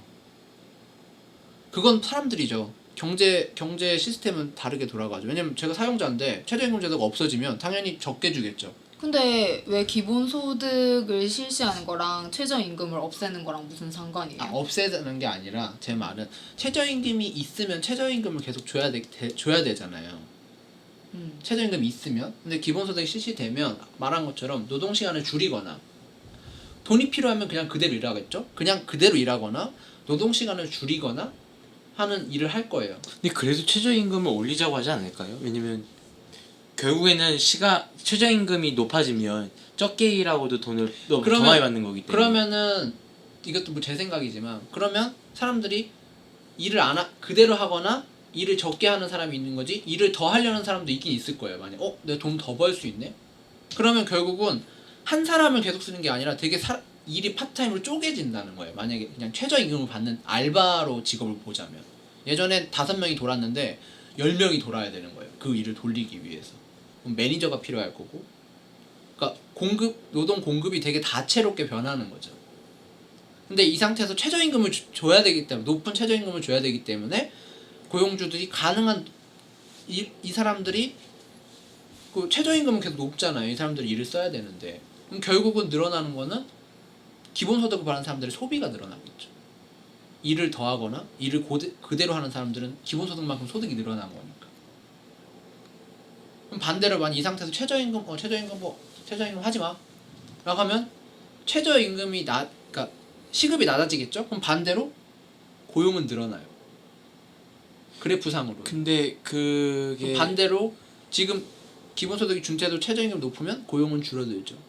근데 또 기본소득을 하게 되면은 고용이 줄어들어서 생기는 그 사회적 약자들이 받는 그 피해가 기본소득으로 만회가 되죠. 사회 전체적으로 총 임금은 증가하는 거고 유효 수요도 창출되는 거고. 그냥 간단히 얘기해서 문재인 정부가 하는 소득주도 성장도 하면서 그거에 우려되는 점도 극복 가능한 게 기본소득이다 라는 말씀이신 거잖아요. 근데 이거는 뭐 앞으로 벌어질 일이니까 정확하진 않아요. 제 얘기지. 근데 이거를 기본소득과 최저임금을 따져서 뭔가 얘기해보고 그래프로 하면 괜찮은 것 같은데 사람이 네. 그렇게 안 따를 것 같다라는 변수가 좀 많이 그래프로 느껴져서 하면 아까 말한 것처럼 최저임금은 무조건 높이는 게 좋은 거예요. 근데 도덕적 정치적으로는 야 뭐 최저임금 이하 받고 이래. 그러니까 기업 측의 의견인 거죠. 야 그거 받고 너희들 너무 많이 받아. 사용자 측은 야 10,000원은 받아야 그래도 사람답게 살지 않냐 이거죠. 이거는 경제적인 게 아니에요. 경제적인 답은 당연히 물론 피해가 발생하지만 그 피해를 제도적으로 보완할 수 있다면 총임금이 늘어나는 게 맞다는 거예요. 이제 목소리를 내는 거는 거의 사용자 측이 이게 주로 뭐 내니 이게 또 정치적인 그런 그 구조상 그런 거니까. 내가 전에 얘기했잖아요. 최저임금이 어떻게 정해지는지. 최저임금위원회에서 그 노동자 대표랑 경영자 대표가 막 싸워요. 싸우다가 퇴장을 해. 그러면 정부 측 그러면 공익위원들이 정해. 그게 정부죠. 그러면 요번에도 그 만약에 내리면 정부가 포기한다는 것도 어차피 노동자랑 그 기업 그러니까 측이 내릴지 오를진 모르겠지만 그 둘이 싸우고 나갈 거를 염두에 두고 말하는 거잖아요. 근데 우리나라는 뭐 최저임금위원회뿐만 아니라 다른 데 다 그렇지만 정말 그 민주주의를 못 하고 있는 게 그런 거예요. 우리 최저임금 6,000원일 때도 노동자 측에서 10,000원을 했죠. 그리고 최저임금 6,000원일 때 사용자 측도 동결을 했어요. 동결을 주장을 했어요. 그러면서 맨날 싸워. 그러면서 사용자 측도 알거든. 동결을 주장하지만 안 될 거라는 거 알고 노동자 측도 10,000원을 주장하지만 안 될 거라는 거 알아요. 근데 항상 그렇게 싸우다가 나가. 그러면 이거는 민주주의가 아니지. 서로 이제 양쪽에서 충분히 이루어질 수 있을 만한 그 조건을 제시하고 그걸 가지고 토론한 다음에 협의해가지고 합의해서 정해야 되는데 이거 노조 협상하는 것도 그렇고 그 최저임금위원회 어디 가든 보면 다 그래. 그러니까 싸우더라도 좀 거기서 그냥 싸웠으면 좋은데 거의 동남아 야시장 같은 그런 느낌. 맨날 탈주를 해요 자꾸 지금. 그거는 그 구조상 결정 권한이 사실상 없으니까 그런 거죠. 아 둘이 없어요? 어디가? 최저임금위원회에서 결정한다고 하지만 실질적으로 이 사람들이 두 양쪽이 합의할 수 있는 방법이 없잖아요. 합의가 안 되니까. 그러면 아니 그냥- 만 원이고 동결인데 당연히 합의가 안 되지. 제 그러니까 말은 그들이- 양쪽 다 의견을 제시하는 적정치를 찾는 방법이 없다고요. 사실상. 아 그거는 찾을 수가 없죠. 네, 그러니까 네. 답이 없으니까 어차피 답 없는 거 굳이 합의를 왜 해요? 그게 민주주의인 거죠. 전 이게 민주주의가 아니라고 생각하는데. 전 이 우리나라의 대부분 위원회는 독재 시대 때 만들어진 거라서 야당 여당이 싸우고 양쪽 두 쪽이 싸우고 나서 나가면 정부가 정하는 거로 대부분 구조화돼 있다고 생각해요. 모든 위원회가. 지금도 현실적으로 최저임금위원회도 그러니까 그렇잖아요. 걔네들이- 그러니까 이건 독재지 민주주의가 아니에요. 제가 볼 때. 민주주의라면 거기 위원들이 모두 똑같은 권리를 갖고 그 권리로 다수결 투표를 하든지. 그런 걸로 돼야 최저임금위원회 그렇게 돼 되는데 있어요. 최저임금위원회는 반반이잖아요. 모든 위원이 다 1표씩 다 1표씩 투표해야 행사하는데 되는 거야. 노동자 측 몇 명, 사용자 측 몇 명 해서 결론이 안 나는 거잖아요. 그러니까 대결 구도로 돼 있다는 거예요. 제 말은 양당제처럼. 그러니까 대결을 하면 안 되고 거기서 협의를 하는 거지. 그러니까 해야 된다는 협의를 거지. 해야 된다는데 전 그 좀 이상적인 것 같다는 거예요. 그러니까 그거를 장치를 그 장치가 싸우더라도 협의를 해서 뭔가 결론을 내게끔 해야 되는데 본인들이 우리 주장만 하고 나가도 되는 제도이기 때문에 그러니까 협의가 그렇다는 거 아니에요? 불가능한 제도라는 거죠. 싸우더라도 제도라도 좀 이렇게 그러면 협의가 만들어서 가능한 제도가 현실적으로 있어요? 협의가 가능한 제도는 이 사람들이 반대했을 때 정할 수 없다. 라든지 동결이 아니라 자동적으로 물가 상승분만큼 인상이 된다. 라든지 어떤 권한과 그런 시스템이 있어야 되는데 그냥 니들이 반대해도 정부 측이 정하면 되고 니들이 찬성해도 정부 측이 정하면 되고 같은 구조 같아요. 제 생각에 우리나라 모든 위원회가 그래요. 무조건 양자 대결. 이게 여당이든 야당이든 뭐 니네 편이든 내 편이든 싸워. 동수야 안 돼. 너 다수결로 해야 돼. 어떻게? 정부 측에서 정해. 정부 측은 누가 꽂아? 대통령이 꽂아. 그러니까 뭐 여당 편이니 야당 편이니 뭐 이런 공익위원 그렇게 이루어 있지 않아요? 대통령 정부가 무조건 다 정하는 거 아니에요? 그건 제가 거기에 신뢰도가 부족한 것 같아요. 그러니까 무슨 뭐 위원회 보면 여당 추천 인원, 뭐 대통령 추천 인원 이런 식으로 다 그 여야 다 나눠져 있어요. 근데 여당 추천위원은 당연히 여당 편이고 뭐 세월호 그 위원회 추천하는 거 봤어요? 말도 안 되는 사람들 추천하고 자기네 편이라고. 그러니까 그냥 어차피 편가르기 싸움이니까 그게 민주주의가 아닌 것 같다는 거죠 저는. 그 사람들이 권한이 없으니까. 토론이란 게 아예 없는 것 같아요. 그냥 토론을 할 수 있는 사항도 그러니까 많이 없고 그냥 사실 결정 방법이 없는 것 같아요. 그러니까 투표를 해야 돼. 결국 토론을 투표인데, 해서 네. 결과를 이끌어내는 시스템이 될 수가 없잖아요. 사실 힘들잖아 엄청나게. 토론해도 합의를 안 해주니까. 그러니까 대결 구도니까. 싸우더라도 예를 들어서 그거를 시스템적으로 이렇게 하기도 힘들잖아요. 사실 그게 시스템적으로 할 수 있죠. 양자 대결 구도가 할 수는 아니라 있는데 다자간 구도로 바꿔버리면 되는 거죠. 근데 그걸 다자강이라고 해도 이걸 올린다 내린다면 다자강이라면 X로 정할 수 있잖아요. 사실 그 최저임금 같은 경우에는. 근데 X별로 다 나눠도 그러면 이 사람이 듣고 이렇게 왔다 갔다 하고 하는데 일단 기간이 정해져 있잖아요. 또 이것도 그러니까 그러니까- 지금 양자 대결이기 때문에 저는 그런 것 같다는 거예요. 이게 양자 대결이기 때문에 어느 한쪽이 우위를 점할 수 없다는 거예요. 그러니까 다수가 안 되는 거예요. 투표를 할 때 양자 대결이니까. 아 근데 저는 이게 그러니까 양자가 만약에- 아니어도 네. 양자 대결 아니게 하기가 힘들잖아요. 사실. 근데 저는 이게 양자 대결이 아니어도 싸우더라도 그냥 거기서 싸우게끔이라도 좀 보고 싶은데 그냥 싸우고 나가니까 이거는 계속 이 안건이든 뭐든 이런 거 그냥 계속 그대로인 듯한 느낌? 저는 나가는 건 상관없다고 생각하는데 나갔든 안 나갔든 거기서 똑같아요. 뭐 한 달 내내 갇혀 있을 수는 없고. 아, 그 교황 뽑듯이 네, 그러니까 결정할 때까지 나오지 마 이럴 수는 없고. 그러니까 제 생각에는 예를 들어서 제가 사용자인데, 그러니까 노동자인데, 들어보니까 임금이 너무 높은 것 같아요. 역시 기업 말들이 막 이렇게 못한단 말이에요. 진영 싸움이기 지금 때문에. 그러고 있어요. 노동자 측 위원 쪽에서도 깎는 게 맞나 이런 사람들이 있어요 지금. 그러니까 싸우더라도 막 결론이 안 나오더라도 싸우더라도 거기다 그냥 한 군데서 예를 들어 흔히 극단적으로 이렇게 몰아만 놓으면 둘이 하여튼 일단 심리적으로든 뭐든 지치기 때문에 결론에는 이게 결론이 나올 거라 생각이 드는데 지금은 지쳐서 나오는 결론이 좋은지는 모르겠는데 근데 지금은 아예 대화도 안 하고 그냥 나가버리니까 다자간 구도로 만약에 어떤 노동자 측 2명, 사용자 2명, 뭐 국회 쪽에서 정당별로 2명씩 해서 되게 다양한 이해관계자들이 모이면 토론을 하면 제가 또 대세는 생긴다고 봐요. 지금도 만약에 정말 맞아서 노동자들이 깎는 게 맞는 것 같아. 저는 바보라고 생각을 해요. 왜냐면 저희 아까 얘기했지만 최저임금은 지금 깎은 게 아니라 상식적으로 최저임금은 매년 조금씩 올리는 게 그냥 정상적인 거예요. 어떻게 보면 조금이라도. 근데 물가가 깎는다? 올라갈 수밖에 없으니까 또. 지금 디플레이션 상황이잖아요. 그리고 지금 물가는 1점 몇 프로 오르고 있어요. 그리고 자본주의 경제에서 금융경제 가지고 있으면 물가는 무조건 올라요.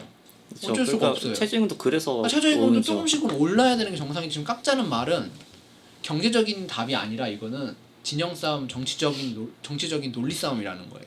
근데 노동자 측이 깎는 게 맞나? 바보죠.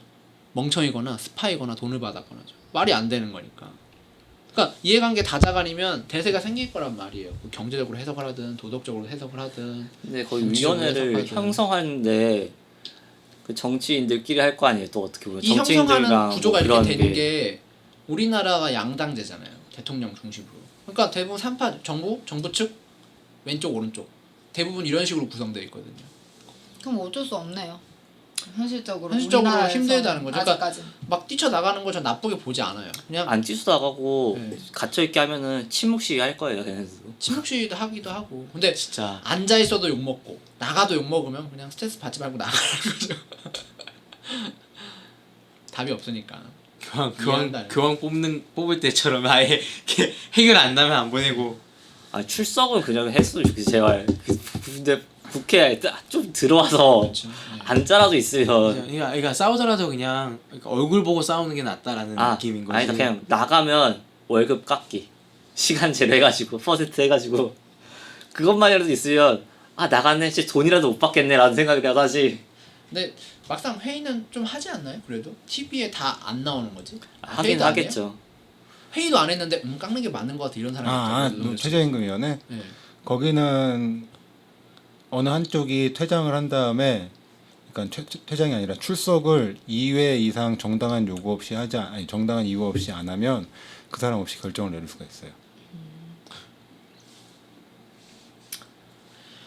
그러니까 저는 개인적인데 맞니 안 맞니 정치적으로 계산해서 답이 나왔네 이렇게 하자 이렇게 했으면 좋겠어요. 너무 어느 정도 계산해보고. 이과 생각 아니에요? 근데 이거는 너무 명확한 거니까. 근데 근데 명확한데 사회가 그렇게 계산한 사회가 대로 그렇게 돌아가지 움직이지는 않으니까. 않지만. 정치가 있으니까. 왜냐면 네, 않지만 이과만큼이나 많은 게 문과에서 호구는 안 됐으면 좋겠다 이죠. 호구는. 최첨단 컴퓨터 하나 만들어서 돌리시라. 그게 최고 정확하겠네. 그러니까 그렇게 치면. 인공지능이 지도하는 걸로. 저는 10,000원이 적정한지 모르겠어요. 다만 물가상승분만큼은 올려야 되고 과거에 많이 올렸다? 그것도 그럼 가반에 뭐라고 세요? 그럼 더 올려야 돼요. 과거부터 물가상승률 계산하면 더 올려야 돼요. 그러니까 지금부터 올해 물가상승률 올리고 거기서 플러스 얼마 올릴 건지 정하는 거지. 그러니까 어차피 안 깎아도 욕을 먹는데 깎으면 그 편들어주는 사람들도 네. 욕할 것 같거든요. 깎을 수도 분명히. 있다고 생각해요. 그게 우리의 현 주소니까. 우리 수준이 이 정도구나. 그러니까 어차피 반대쪽은 본인들이 욕하는데 깎으면 찬성해주는 사람들도 욕을 할 저는 거예요. 절대 안 될 것 깎으면 같은데. 깎으면 있는 사람들이 얼마나 역시 개돼지야 이렇게 생각할 거 아니에요. 멍청한 놈들. 그러니까 그들도 근데 그럼에도 불구하고 그래도 비싸다 힘들다 이렇게 할 것 같고 그러니까 그래도 마음이 아프면 그래 역시 사용자들이 좀 힘드니까 내 임금 깎아야지 이렇게 생각할 수도 있긴 한데 그래도 자기 임금만 깎든가. 아니 왜 최저임금 토론하러 나오는 사람들 보면 뭐 충분히 그걸로 생활할 수 있다는데 지는 그 월급 받는 애가 그런 얘기를 안 하잖아요. 일단 국회의원은 지가 최저임금 줘야 그거 돼. 받고 최저임금 받는 사람들끼리 뭐라고 결정하는 국회의원은 최저임금을 주고 그 그래, 예산을 덕타. 예산은 따로 책정을 해서 심의를 받아야죠. 그건 어때요? 최저임금의 3배. 왜? 아니 그래 일은 해야 되잖아요. 최저임금. 아니, 그러니까- 국회 생활하기 그러니까 힘들 것 국회 같은데. 국회 예산 따로 아니, 써야 되는 아, 돈을 나는 얼마나 좋아요. 따로 늦게 주고 일하면 야간 수입을- 수당도 줘. 국회 회의 다 들어오지 않을까요? 야간 수당도 줘. 시급제. 주일 수당도 줘. 나보다 더한 사람들이야. 난 아니, 3배를 주자고 하는데. 국회의원을 최저임금을 주면 나라가 안 돌아가요. 그러니까 일 안 해? 무급을 뭐 무급 주장하는 사람들도 있잖아요. 우선 정치를 하면 우리 쉽게 알 수 있는 것들이 지역 사무실 있잖아요. 지역 사무실에 그 정치인들이 정치 기부금이나 자기 월급에서 그걸 운영을 하는 거거든요. 그러니까 운영비를 저는 따로 주자는 얘기죠. 그 대신 세세하게 심의 받고 좋은 것 같은데. 생활비는 최저임금으로 주고. 정치 그냥 운영 내가 활동비. 갖는 돈은 최저임금. 그리고 아이, 야박해. 예를 들면 우리 배는 줘요, 3배. 싱가포르에서 그 비리 없는 그 청렴한 국가 중에 하나가 싱가포르잖아요. 걔는 싱가포르는 이미 독재잖아요. 그게 우리 독재였지 옛날에. 그때 그러니까, 비리 더 많았지. 아니 현재도 걔네들 그러니까는 거의 독재지. 걔네가 그걸 할 수 있었던 이유 중에, 그러니까 그걸 하기 위해서 했던 게 공무원들한테 월급을 많이 준다. 그 대신 걸리면 작사를 낸다 이거였거든요. 그러니까 국회의원이 그거지 비리를 저지를 수 있는 가장 많은 권한을 가지고 있는 사람 중에 하나잖아요. 그러니까 돈을 어느 정도 많이 주는 게 맞는데 걸리면 작사를 내야 되는데 작사를 안 내고 있어서 문제인 거지. 근데 그러니까 취준생이 말하는 시스템이 지금 걸리지도 않잖아요. 지금은 걸릴 수 있는 시스템 아닌가? 그러니까 제일 문제는 성과금을 주면 되겠다. 최저임금을 주고. 성과금 안 되죠. 그 문제가 뭐냐면 정치권이 회계를 공개를 안 해요. 그러니까 우리나라 정당들도 정당 회계라고 공개하는 거 보면 내용이 하나도 없어요. 그러니까 그런 거 다 공개해야죠. 국회의원들도 회계를 공개한다라고 하는데 회계를 공개하는 게 문제가 아니라 공개를 한 다음에 감사를 받아야 되잖아요. 그러니까 그 이전까지 제도가 어떻게 되냐면 국회의원들은 선거관리위원회에다가 자기 회계를 넘겨요. 넘기면 누구든지 선거관리위원회 가서 그걸 열람을 할 수가 있어요. 누가 갈 거냐고. 낮에. 평일 낮에 거기까지 누가 가서 그걸 볼 거야. 복사도 안 되는데. 그리고 그거는 3개월 동안 공개된 다음에 폐기가 아니라 이제 금고에 넣어놔요. 열면 안 돼. 지금 왜 그게 뭐 그렇게 비밀스러운 일이라고 그렇게 하지? 왜냐면 그게 권력이니까. 그게 권력이라고요? 회계 장부가? 아니, 내가 돈을 마음대로 쓸 수 있는 게 권력인 거죠. 그러니까 예전에 독재 정부 때 여당 정부 측 당을 정부에서 지원하고 관리했기 때문에 그런 장치를 마련해 준 게 아직도 남아 있는. 정당을 보호하는. 그래서 이제 국회 홈페이지 지금 국회 사무처장 하시는 분이 그거를 계속 추진했어요. 무조건 공개하는 걸. 그래서 17가지인가를 국회 홈페이지에다가 공개를 하겠다라고 했는데 그 위에 안 들어가서 보진 못했는데. 그러니까 바뀔 게 많죠. 아니 모든 네, 국가 세배. 시스템이 다 최저임금을 주고. 다 강제로 그럼 올리 하고 정보 싶어 공개를 하지 하잖아요. 근데 근데 국회의원만 정보 공개를 안 한다고? 정보 공개를 다 하진 않아요. 뭐 변호사 그- 어떤 어쨌든 정보 공시를 하는데 모든 그러니까 기관이. 일반적으로 우리가 뭘 했다 이런 게 아니라 세세한 걸 다 공개를 하지 않아요. 그 정보 공개 청구를 해야 받을 수 있는 거지. 한 3배 정도 차이면 괜찮지 않을까? 공공기관은 다 세배를 정보 주고. 공시해요. 아니, 그러니까 강제로. 그게- 중간이란 말에 청구 안 해도. 투표를 다시 한번 그게 해가지고 굉장히 세세한 걸 하는 게 아니에요. 그 OX 같은 걸로 해가지고 두리뭉실하게 하는 거예요. 반환하는 걸로 아예. 반환이 아니라 자르는 건 어때요? 중간 평가. 아예 탈락. 반환했으면 다시 국민 열심히 할 수도 있잖아요. 그러니까 탈락 안 되면 계속 하는 거고. 정보 공개 그 홈페이지 있잖아요. 정부 기관들 홈페이지. 정말 거기서 세세한 걸 다 하면 국회의원들이 왜 어느 그 부처에다가 자료 내라고 자료를 하겠어. 봐. 기본적으로 공개를 안 하는 게 많아요. 그러니까 기밀이 아니면 무조건 다 공개를 해야 돼요. 근데 우리나라는 행정부도 그렇고 뭐 독재국가여서 모든 안 기본적으로 하고 있죠. 폐쇄적인. 본인들은 그게 다 기밀이라고 생각하는 거 아닐까요? 오픈되면 문제가 생기니까 안 하는 거예요. 그리고 이제 국회의원들 돈 쓴 기밀이긴 것들 이게 회계 자료를 이제 가끔 기자 언론사에서 정보공개 청구해가지고 나오잖아요. 어처구니 없는 거 되게 많아요. 근데도 못 고치고 있죠. 그러니까 우선 제일 중요한 게 모든 회계를 공개를 해야 돼요. 근데 정당이건 그 법을 만드는 거죠? 법을 만들어야죠. 절대 통과 안 될 것 같은데. 근데 국회의원이 법 만드는데.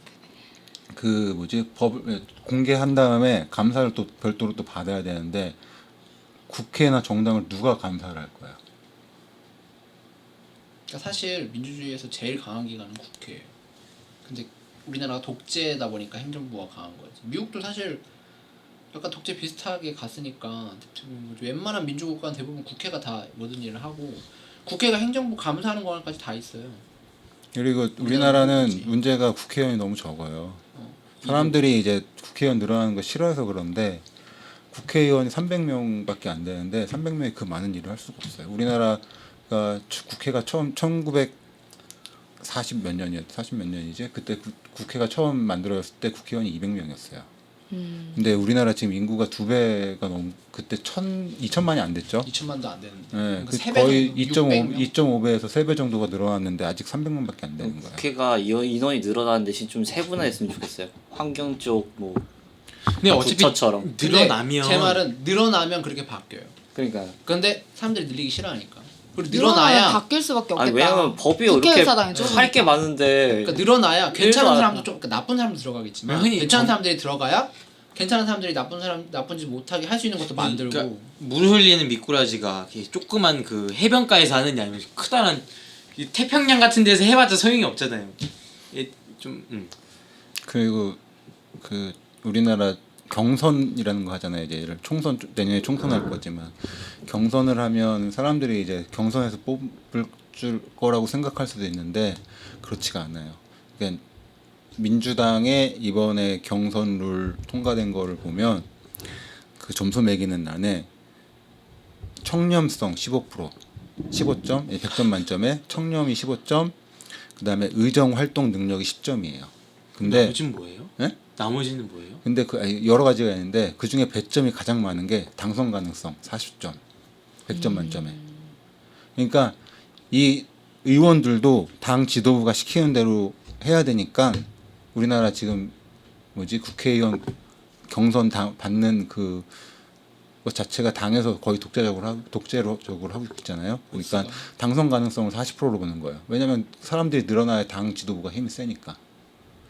당이 근데 독재라서 그게 근데 헌법에 보면 헌법에 정당의 후보는 민주적인 방법으로 뭐지 선출되어야 한다라고 돼 있거든요. 근데 그거 안 지키고 있는 거죠.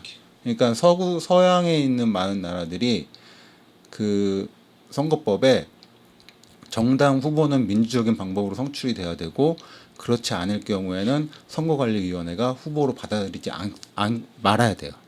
근데 그리고 그것도 안 되는 거예요.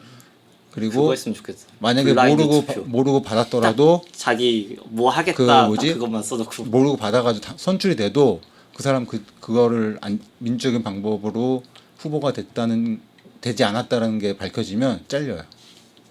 그러니까 우리나라는 나라만 지금 민주주의 국가지 사실상 독재 국가랑 똑같아요.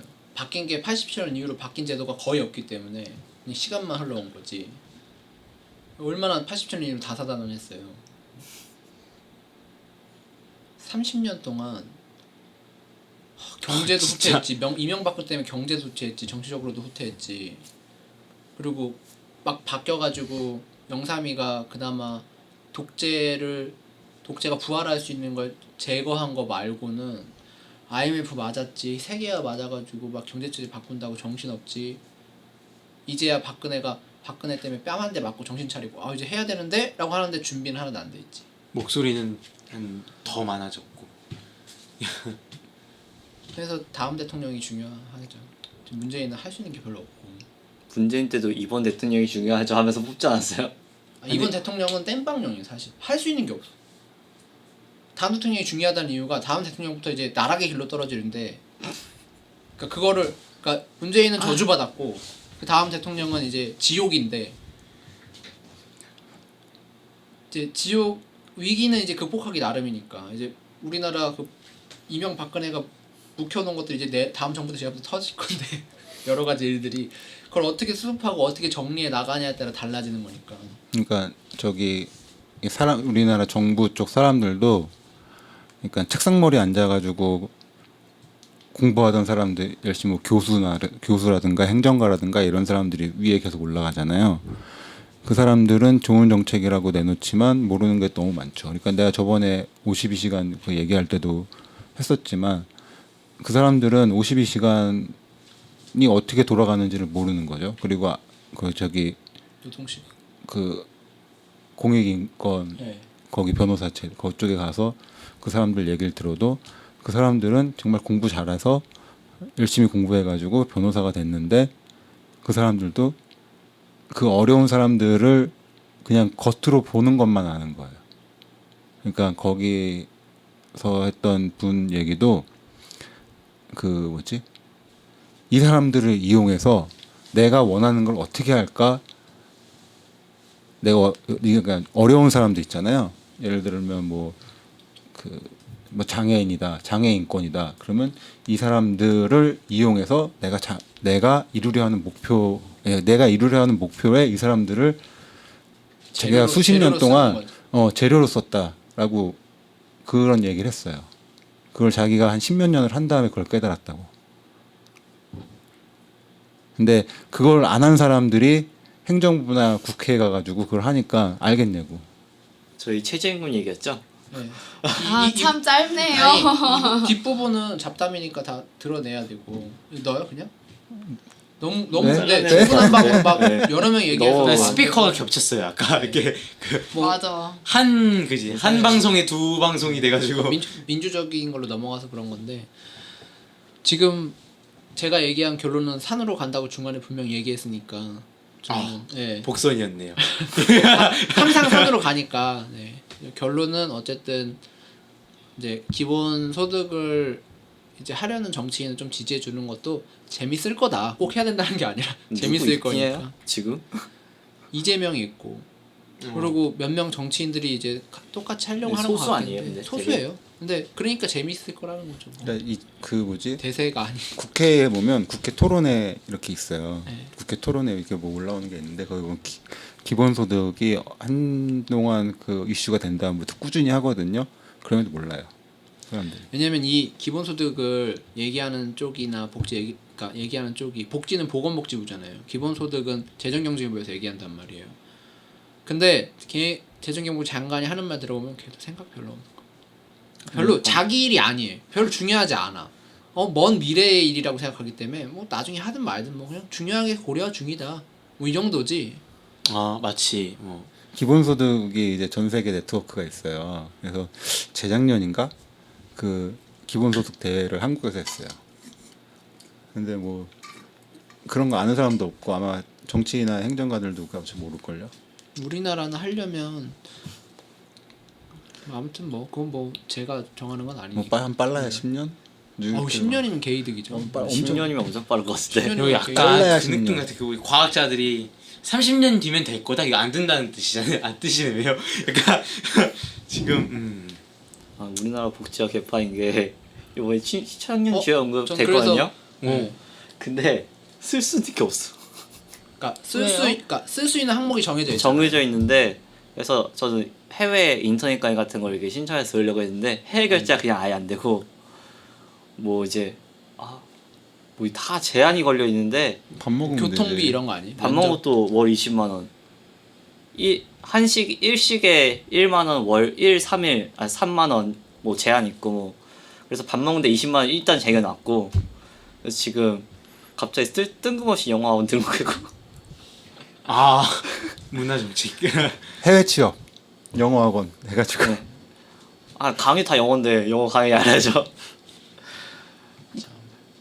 근데 진짜 쓸 수 있는 게 없는데 그리고 딱 그거 하고 막 불만을 토하다가 뉴스를 봤는데 전에 고용부에서 했던 청년 지원금에서 의자 사고 허리 아프다고 의자 사고 닌텐도 스위치인가 그거 사고 근데 그게 헬스장 등록하고 그게 제한을 걸어두고 어차피 내 돈이 아니라는 생각 때문에 그렇게 쓰는 거잖아요. 근데 그게 만약에 내 소득 중에 정말 일부라면 그렇게 허투루 안 쓰죠. 꽁돈이니까 그렇게 쓰는 거지. 그럼 닌텐도 사는 사람들은 헛돈이라고 생각하고 쓴다는 거예요. 아 헛돈인 게 맞죠. 만약에 내가 꽁돈이 닌텐도 살 정도 돈이 생겼으면 사죠. 근데 그게 내 생활비 중 일부다.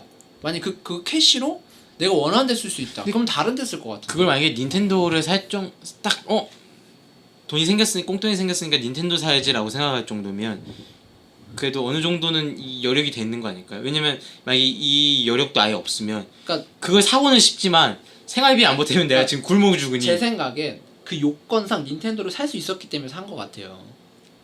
아니 그냥 그거 아무렇게나 제재가 써도 됐는데 네. 고용부에서 이제 회수를 안 한 거예요. 그걸 잘못 썼지만. 그것도 관리가 개빡세니까 뭐 회수 못 하는 거 아니에요. 아니요. 거기 그때 조건이 별로 안 빡세고 막 그랬나 봐요. 1차 제재하고 뭐 그러니까 하고 제 해도 말- 회수 돈이 안 제 되고. 말은 관리 규정을 만드는 것도 어렵고 관리를 하는 것도 어렵고 또 수정하는 것도 어렵고 그걸 보완하는 것도 어렵고 지속하는 것도 어려우니까 싹 없애고 그냥 기본소득 주장. 어차피 운영 개판으로 된단 말이에요 대부분. 그래서 그래가지고 이번에 인천에서 제재를 엄청 하고 제재를 해놓는데 또 제재를 하니까 뭐야 이거 이렇게 돼버리잖아요. 쓸 수 있는 데가 네. 없고 인천에 그거 카드 생겼잖아요. 이음카드 EM 카드. 그런 거 상관없어요. 저희는 카드도 정해져 있어요. 그러니까 이게 탁상공론이라고. 되게 웃긴 게 신한카드거든요. 신한페이 같은 거 써도 되잖아요. 못 써요. 그러니까 그런 신한페이 쓸 없는 수 신한 있고 카드. 그거 만약 저는 뭐 저는 경제적으로 봤을 때 너무 행정비용 과다되는 것도 문제고 다 문제인데 또 자꾸 옆으로 했으니까 다시 뭐 어떻게 말하죠? 뒤에 거 다 자르는 거 아니었어요? 뒤에 거 다 잘라요? 마무리 안 했는데 마무리해요. 마무리는 해야 마무리를 자르고 이어붙이기라도 하니까. 네 마무리 해주세요.